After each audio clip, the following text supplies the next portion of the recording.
This is one of those times where I write up a script, put it on the long finger, and then months later my prediction starts coming to fruition. Let me take you on a trip down memory lane before I get into the Yellow Vests. The few weeks immediately after court appeals failed and former MI5 agent and RUC head Drew Harris was appointed as our Garda Commissioner. This is a man with an axe to grind with the Irish, as the IRA, or British intelligence posing as the IRA, killed his father in a car bomb back in the 1980s.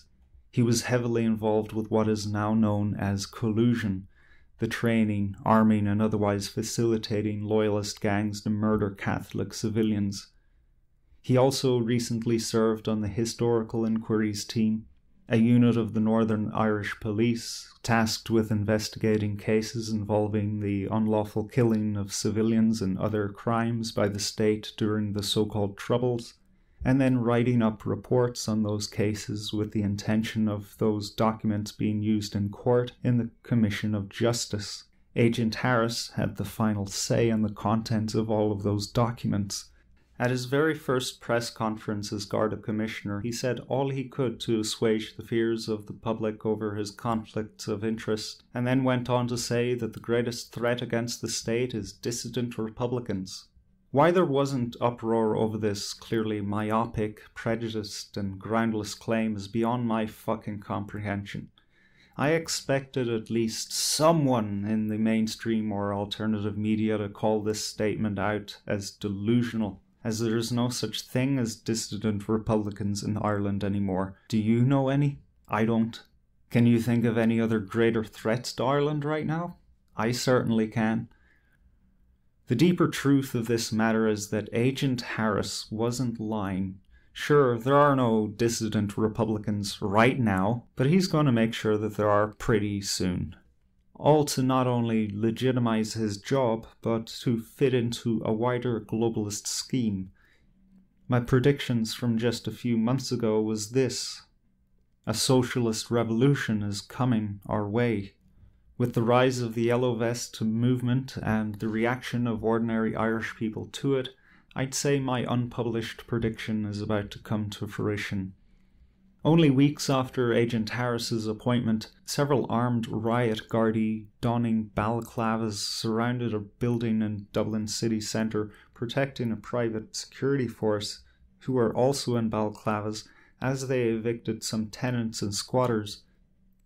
At some unknown point, the Gardaí also participated in the raid. Due to a clever misinformation campaign by the media, the public were led to believe that only the private security were masked and for the purposes of avoiding personal harassment.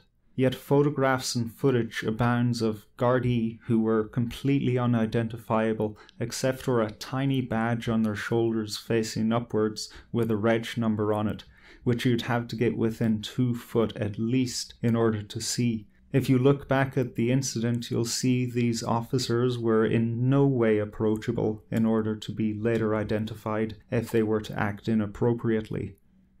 This angered the nation's politically active population. Social media was on fire for days, with some talking about taking up arms and planting bombs, a response which I personally believe to be understandable considering the flagrant abuse of law on display that day. What didn't help matters was an old police van involved in the operation, parked across the street with Manchester registration. In short, Agent Harris wanted dissident Republicans, and he manufactured them out of ordinary, well-meaning Irish citizens by orchestrating a display of police state brutality which invoked genetic memories of the Troubles. This is Agent Harris's agenda. He says the greatest threat to the Irish state is dissident Republicans, but what he really means is the greatest threat is the Irish people themselves. There are many tactics of both covert and overt warfare, and one of those is to provoke your adversary into conflict before they're sufficiently numbered and armed. Now let's look toward the Yellow Vests, a movement sparked by unfair fuel taxation which directly impacts working and ordinary people. Nobody can seem to tell me who started the whole reflective vest idea or where, when it started, so it's reasonable to suspect that it could be some Madison Avenue brainchild. The idea was that every driver in France is legally obligated to have a reflective jacket in their car, so that being the most readily available and wearable thing, it was easily turned into a meme, which everyone could grab onto and project their own meaning into. Right now it's being used for just about any purpose to cause havoc for the establishment by everyone across the political spectrum, whether it be ordinary people sick of being fucked around by their own government, the so-called right pissed off about the EU's replacement program, or the so-called left smashing capitalism by looting stores. The movement, or the meme rather, has spread to Belgium, the Netherlands, the UK, Sweden, Israel, and Germany, with possible uprisings occurring in Italy, Canada, and Ireland. So now let's look at how the contagion has affected Ireland. Today, as I write this, the first Yellow Vest demonstration is being held in Dublin City. It was organised by the only successful group using the name, which built its network on Facebook, numbering at 4,000 likes, after only being online for a little over a week. It got its initial audience by reposting news from the demonstrations in France and making calls for the people of Ireland to unite and stage a similar insurrection.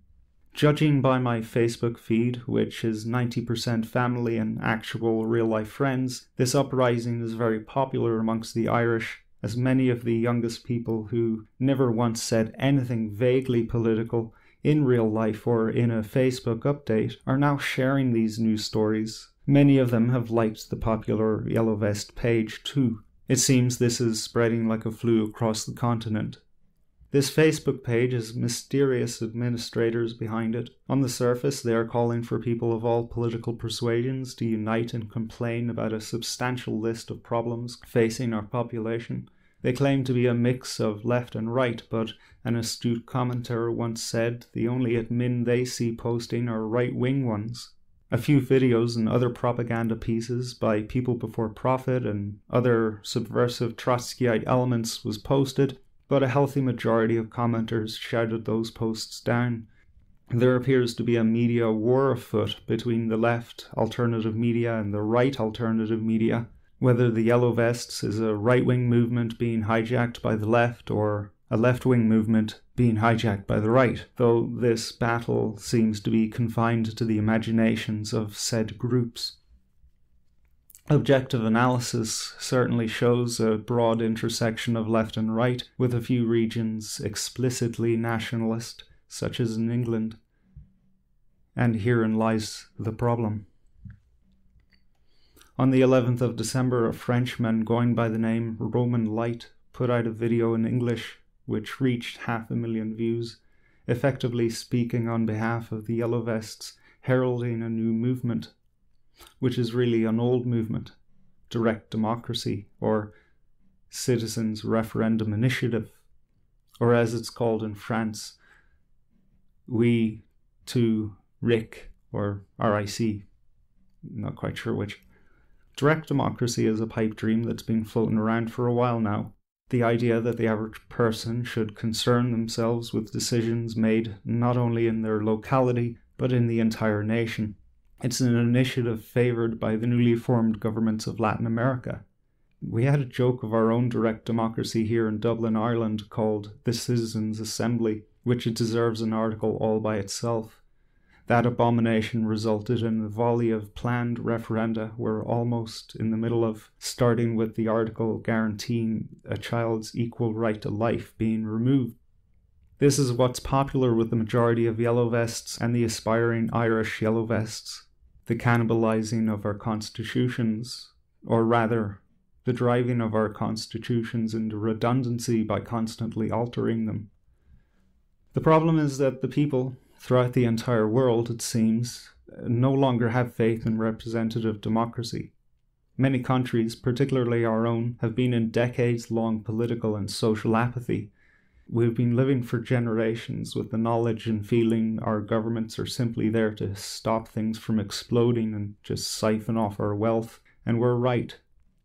It seems that we've all been sitting in a massive powder keg, and all that was needed was for somebody to come along and strike a match in just the right way for it to all go off. Cast your mind back to the Arab Spring and the colour revolutions, mass movements that came out of nowhere seemingly, sparked by social media. I don't think people appreciate how difficult it is to whip up an entire nation into a singular mind via social media without the help of the corporation's algorithm or mountains of cash and or online operatives. Even cat videos don't get that much coverage. With the advent of Web 2.0, social media, we've become more intensely socially aware. By that I mean more aware of what other people care about. Most of us have been reduced to drones adopting fads, or, as we affectionately call them, memes. How funny really was Gangnam Style, or the moth at the window meme, and how much of that was peer pressure? It's called mass hysteria, and human history is replete with it. Witch burnings, open-air Calvinist masses resulting in group psychosis, hundreds of teen girls at boy band appearances, and now internet causes. Social media heralds the Yellow Vest movement as an uprising of the people, with many celebrating clashes with authority figures and the destruction of private and public property. They have it in their heads that this behaviour has the elites shaking in their boots, despite not one single politician getting lynched or corporation being divested of its properties. They scream, "If only we could just get rid of this lot," and on several occasions I've asked, and install who in their stead? A question that has been repeatedly ignored. What will replace the current corrupt system will be something infinitely more horrible. The general will of the people. Something we've been spoon-fed from birth to believe in an inherently positive and just thing. Something possible in small groups, like the evolutionary psychologist Robin Dunbar suggested, any group of 150 people or less. Just like going out to eat with a group of friends and you end up in a place eating food that none of you can object to. That's tolerable for the occasional meal, but a disaster for reinventing a country.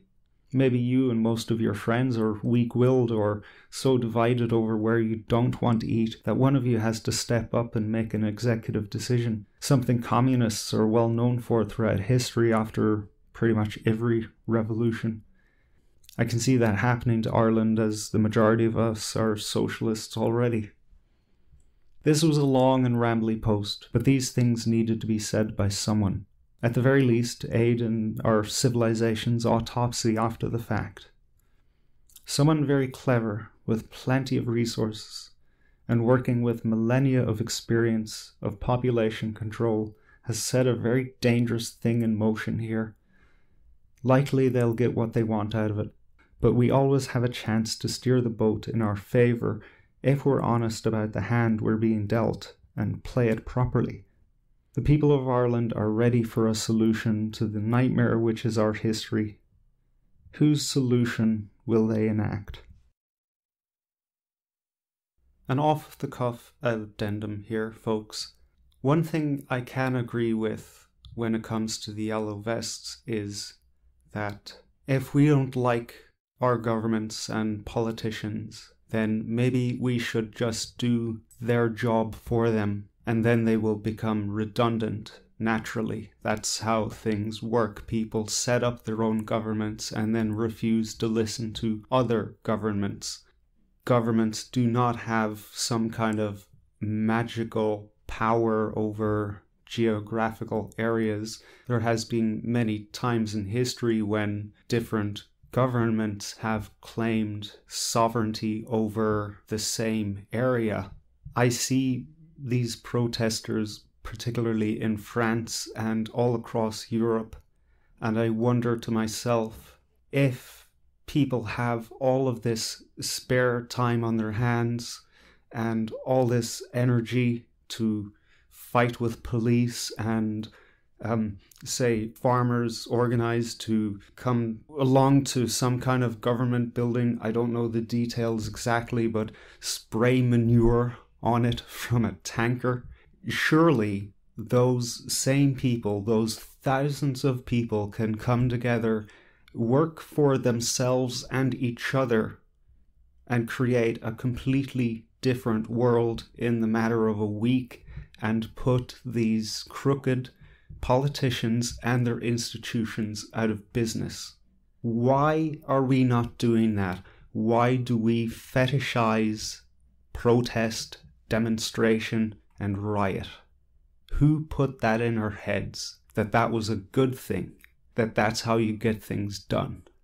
Because I guarantee you the control system is having a good laugh, because all we're doing is going through a collective catharsis. We've had so much shit piled up on top of us that, that from their perspective, that they just need to get it out of their system. Is it possible that in a year from now, if we don't have this socialist revolution that I'm predicting, that we just